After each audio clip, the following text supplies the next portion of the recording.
சக்கரவர்த்தி சரியாதி மன்னர், சூரியகுல சக்கரவர்த்தி சரியாதி மன்னர், சூரியகுல சக்கரவர்த்தி சரியாதி மன்னர், சூரியகுல சக்கரவர்த்தி சரியாதி மன்னர்.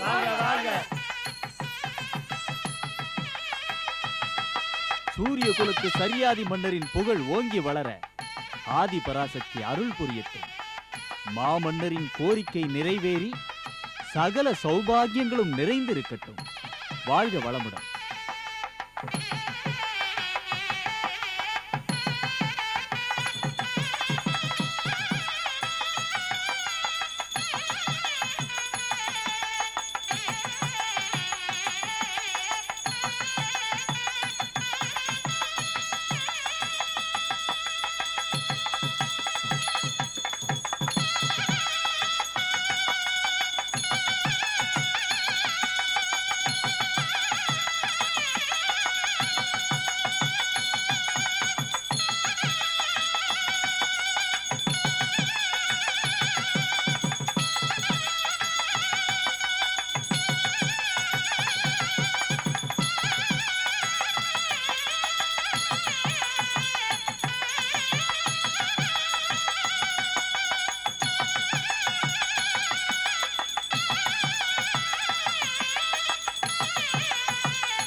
தந்தையே, சூரியகுலத்து மாமன்னரான தங்களுக்கு எந்த குறையும் இல்லை.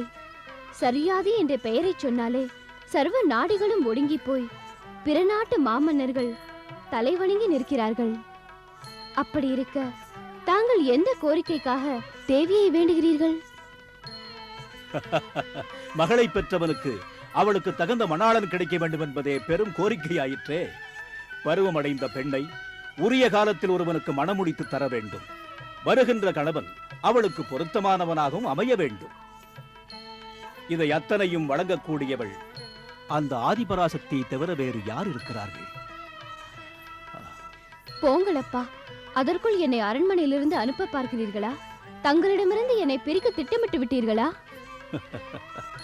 அப்படி இல்லை சுகன்யா. சந்தனம் மலையில் இருந்தாலும் அது மலைக்கு சொந்தமல்லவே. அதை கொண்டு வந்து அணிந்து கொள்பவனுக்குத்தான் அது சொந்தம். பெண்களும் அப்படித்தான். பெற்றவர்களை விட தன்னை மணந்து கொள்ளும் கணவனுக்குத்தான் அவள் சொந்தமானவள்.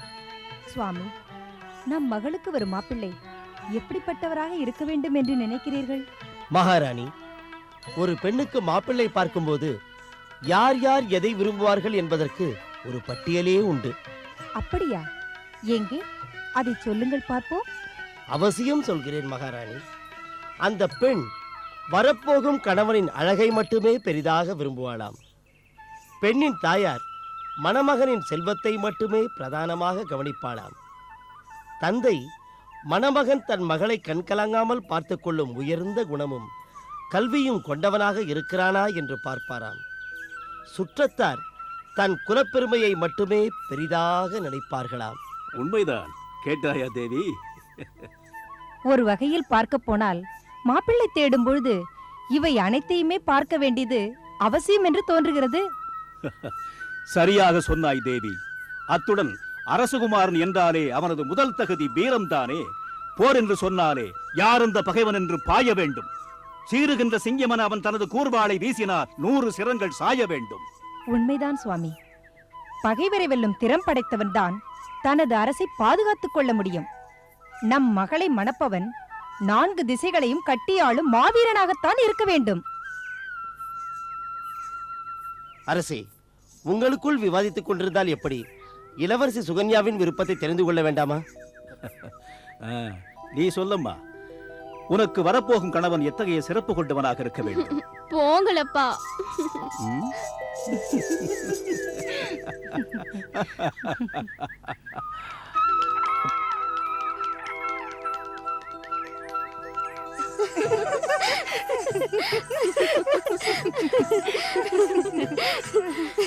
நமது மாமன்னர் துர்கா பூஜையை இந்த ஆரண்யத்தில் நடத்த விரும்பியது நமக்கு நன்மையாகிவிட்டது. இல்லாவிட்டால் இவ்வளவு அற்புதமான இயற்கை காட்சிகளை பார்த்து ரசித்திருக்க முடியுமா என்ன? உண்மைதானடி. அரண்மனையிலேயே அடைந்து கிடந்த நமக்கு இந்த ஆரண்யத்தை காணும் பொழுது மகிழ்ச்சி பொங்குகிறது. என்னடி நான் சொல்வது? சரியாக சொன்னீர்கள். இயற்கை காட்சிகளை எவ்வளவு நேரம் பார்த்து கொண்டிருந்தாலும் சலிப்பே ஏற்படாது போல் தோன்றுகிறது. எனக்கும் அப்படித்தான். பார்த்தது போதும் இளவரசி, சிறிது நேரம் அமர்ந்து பேசலாமா? அதற்குள் சோர்ந்து விட்டாயே. சரி வாருங்கள், அப்படி அமர்ந்து பேசலாம்.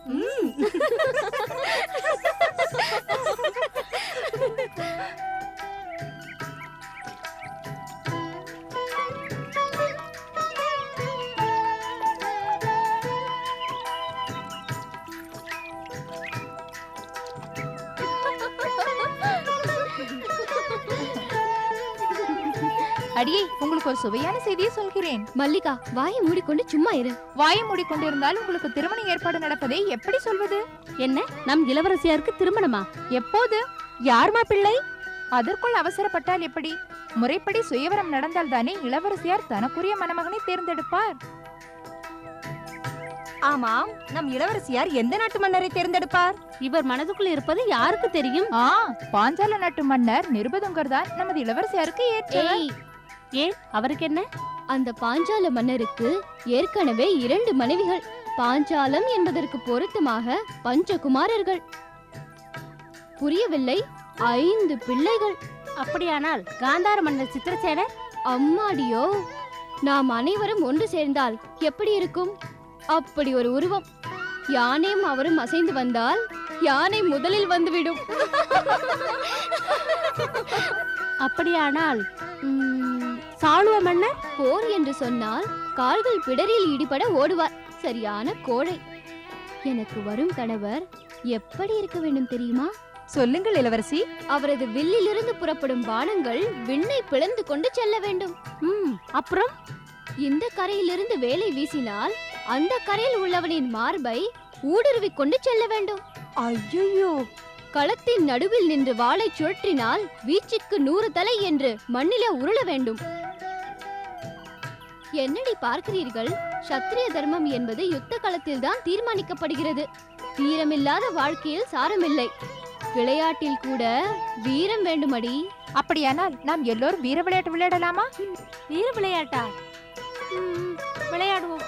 உன்னை போல் பயந்தவங்களே நான் பார்த்ததே இல்லை. சரி சரி, இவளுக்காக பூப்பந்து விளையாடுவோம்.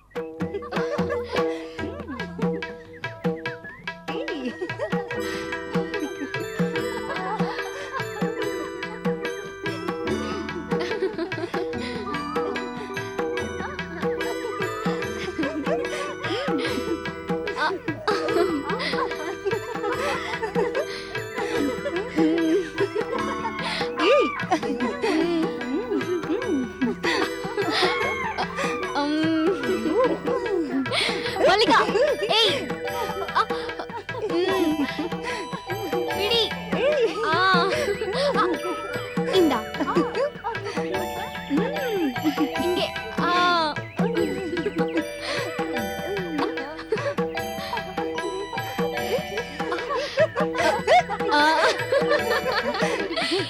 ஏமாற்றி விட்டேன்.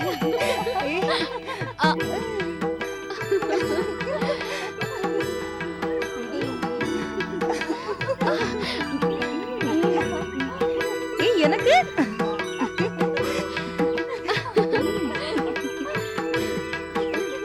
மல்லிகா, இங்கே போடுடி.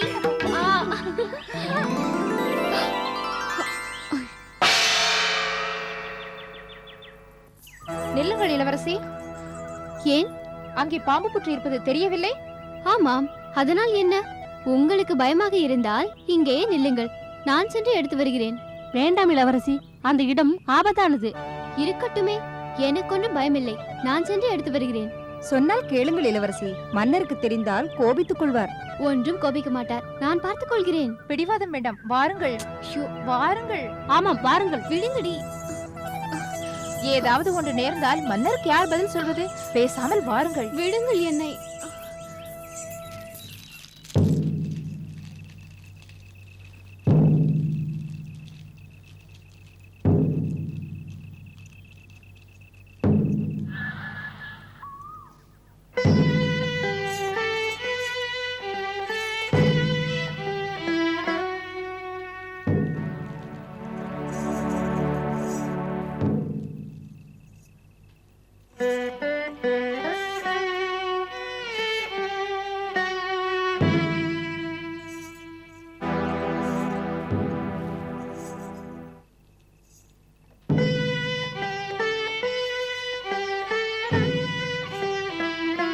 அதோ பாம்பு புற்று தெரியவில்லை? ஆமாம், அதனால் என்ன? உங்களுக்கு பயமாக இருந்தால் இங்கேயே நில்லுங்கள், நான் சென்று எடுத்து வருகிறேன்.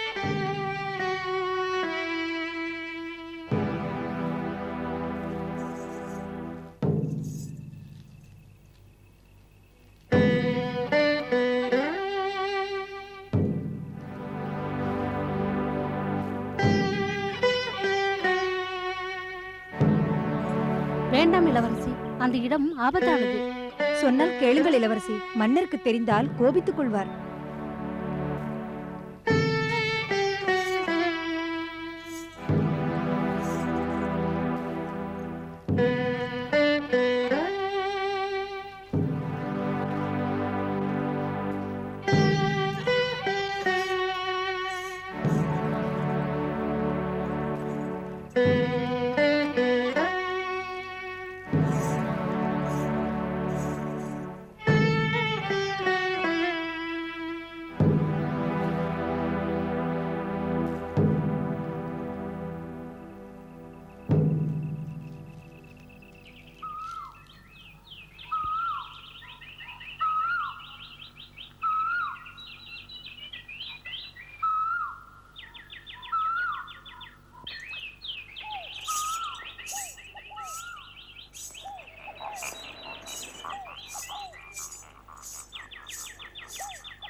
என்ன இது?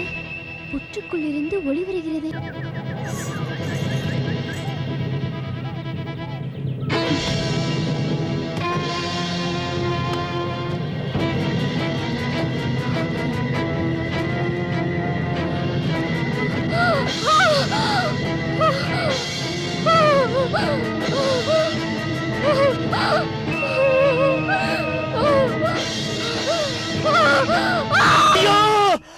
அம்மா அம்மா ஆதிபராசக்தி ஆதிபராசக்தி ஆதிபராசக்தி